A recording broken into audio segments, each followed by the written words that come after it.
اب یہ مرزا جلمی کا بھی 2 دن پہلے میں نے کلپ سنا، ان سے بھی سوال کیا گیا کہ جو ہے وہ مردوں سے متعلق ان کا جو فقہ حنفی میں لکھا ہوا ہے کہ آپ ہر نماز کا صدقہ دیں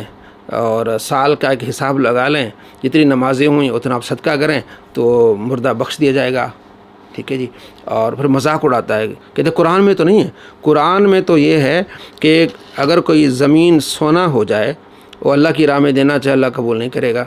تو قرآن تو یہ کہتا ہے اور ان کے بابوں کا دین یہ کہتا ہے کہ مردہ بخش دیا جائے گا۔ ابا جی مر جانا اور ابے کے ذمہ سپوز 50 سال کی نمازیں ہیں تو کہتے ہیں 50 سال کے آپ 365 دن بنائیں اور روزانہ کی 5 نمازیں ملٹیپلائی کر کے ایک ڈیجٹ نکلے گا، فی نماز ایک صدقہ فطر، ٹھیک ہے جی، اور 2.5 کلو گندم، اس کے عوض ایک نماز معاف ہو جائے گی، وہ آپ نے یعنی مسجد میں مدرسے میں آپ نے گفٹ کرنا ہے۔ بھائی جی ابا بچ جائے 3 مہینے دے پیسے تے کوئی مہنگا سودا ہے کسی دا ابا بچ جائے،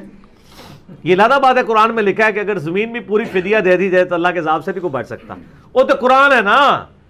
کتابوں کا دین اور بابوں کا دین اور، وہ تو قرآن ہے نا، یہ بابے نے پھر ایک کہانی کرائی ہے۔ یہ ہے وہ سوچ، خارجی سوچ۔ یہ جو قرآن پاک کی آیت ہے نا سورہ آل عمران میں 3 سپارے کی آخری آیت ہے، اللہ نے واضح فرمایا کہ کافر، وہ لوگ جو کافر ہیں وہ آخرت میں پوری زمین سونا ہو جائے اپنے عذاب سے بچنے کے لیے اللہ کو دینا چاہیں فدیہ کے طور پر، اللہ قبول نہیں کرے گا۔ یہ کس کے لیے؟ کافروں کے لیے ہے۔ کافروں کی آیات مسلمانوں پر چسپاں کرنا یہ کس کا کام ہے؟ بخاری میں امام بخاری لائیں عبداللہ بن عمر کا قول کہ یہ خوارج کا طریقہ ہے کہ خوارج کفار سے متعلق آیات مسلمانوں پر چسپاں کرتے ہیں، تو اس نے وہ پکی جو آیت ہے وہ کافروں سے متعلق ہے، مسلمانوں کے لیے تو یہاں آپ ان کے لیے دعا کر سکتے ہیں۔ بخاری میں حدیث 2770 سعد بن عبادہ نبی صلی اللہ تعالیٰ علیہ وآلہ وسلم کی بارگاہ میں آئے، عرض کیا رسول اللہ میری والدہ فوت ہو گئی ہیں، اگر میں ان کی طرف سے صدقہ کروں تو کیا انہیں فائدہ ملے گا؟ فرمایا ہاں ملے گا۔ عرض کیا رسول اللہ آپ گواہ ہو جائیے کہ میرا جو پھلوں کا باغ ہے یہ میں نے اپنی والدہ کے لیے ایصال ثواب کر دیا، فائدہ ہو رہا ہے تبھی تو کیا نا۔ اور عبادہ بن صامت سے دوسری روایت ہے، آپ علیہ السلام کی بارگاہ میں آتے ہیں، ابو داؤد شریف میں حدیث ہے کہ میں ان کے والدہ کی طرف سے کیا صدقہ کروں؟ آپ علیہ السلام فرماتے پانی، تو انہوں نے کنواں کھدوایا اور کہا کہ حاضی لأم سعد، یہ کنواں سعد کی ماں کا ہے۔ کیا مطلب ہے کہ لوگ جہاں سے پانی پئیں گے اس کا جو ثواب ملے گا میں نے نیت کر لی کہ میری والدہ کے لیے تو فائدہ ہے۔ اور جہاں تک یہ کہ وہ بھائی آپ نماز ان کی طرف سے صدقہ دیں گے تو بخش دیے جائیں گے، یہ کس نے کہا؟ یہ تو امید ہے،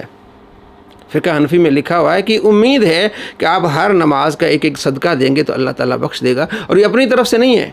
یہ حضرت عبداللہ بن عباس، حضرت عبداللہ بن عمر، حضرت عائشہ رضی اللہ تعالیٰ کا موقف ہے۔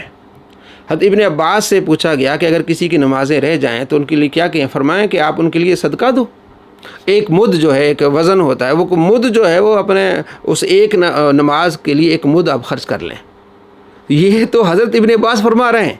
کہ آپ صدقہ کریں، ایک نماز کے لیے ایک مد، 5 نمازیں ہوں گی 5 مد، اسی طرح سال کی آپ اکٹھی کریں۔ آپ آگے وہ مطلب آپ خود کر سکتے ہیں نا کہ ایک نماز کے لیے ایک، یہ کون کہہ رہے ہیں؟ ابن عباس کہہ رہے ہیں، صحیح روایت ہے۔ اور حضرت عائشہ رضی اللہ تعالیٰ سے پوچھا گیا، یہ امام طحاوی نے اپنی کتاب میں لکھا ہے اور دیگر کتابوں میں موجود ہے حدیث۔ اور حضرت عائشہ رضی اللہ تعالیٰ عنہ سے پوچھا گیا کہ کسی کے روزے رہتے ہیں، فرمایا صدقہ کرو، ایک روزے کے لیے ایک مسکین کو کھانا کھلاؤ، صدقہ کرو۔ تو وہ اچھا انہوں نے کہا کہ 2 سا یعنی جو 2.25 کلو ہوتے ہیں وہ آپ صدقہ کرو ایک روزے کے لیے، اسی طرح ایک نماز کے لیے ایک روزے کے لیے، یہ تو صحابہ کرام علیہ رضوان نے بتایا ہے۔ ابن عمر نے وصیت کی تھی کہ آپ اس طرح کریں۔ اچھا یہ اپنی طرف سے تو نہیں بتا سکتے نا صحابہ کرام، نبی علیہ السلام سے سنا ہوگا، آپ علیہ السلام نے تربیت دی ہوگی، صحابی تو اپنی طرف سے کر ہی نہیں سکتا، تو یہ آپ علیہ السلام کی تعلیمات سے یہ سمجھ آ رہا ہے کہ آپ جو ہے وہ نماز کا بھی فدیہ دے سکتے ہیں، آپ روزے کا بھی فدیہ دے سکتے ہیں، یہ ایک امید ہے کہ اللہ تبارک و تعالیٰ ان کی بخشش فرمائے۔ اور کسی نے یہ نہیں کہا کہ وہ اس سے جو بخشے جائیں گے، تو یہ جھوٹ بولنا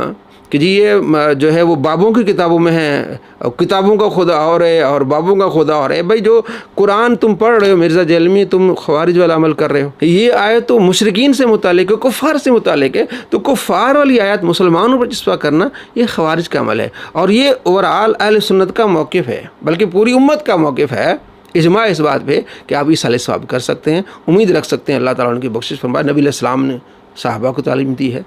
قرآن پاک میں خود ہے، سورہ حشر میں آیت نمبر 10 ہے کہ ربنا اغفر لنا ولاخواننا الذین سبقونا بالایمان۔ مومن اپنے لیے بھی دعا کرتے ہیں اور جو مسلمان چلے گئے ان کے لیے دعا کرتے ہیں، تو فائدہ ہو رہی تبھی تو دعا دے رہے ہیں۔ دعا ہے، صدقہ ہے، خیرات ہے، سارا کچھ آپ کر سکتے ہیں، لیکن ان اہل سنت سے بغض ہے، اس بغض کی وجہ سے قرآن کی انکاری ہو جاتے ہیں، قرآن کے دشمن ہو جاتے ہیں اور اسلام کے دشمن ہو جاتے ہیں، نبی علیہ السلام کی سیرت اور صحابہ کے طریقے کو چھوڑ دیتے ہیں، اندھے ہو جاتے ہیں، یہ جاہل ہو جاتے ہیں، جس کی وجہ سے اس طرح کی باتیں کرتے ہیں۔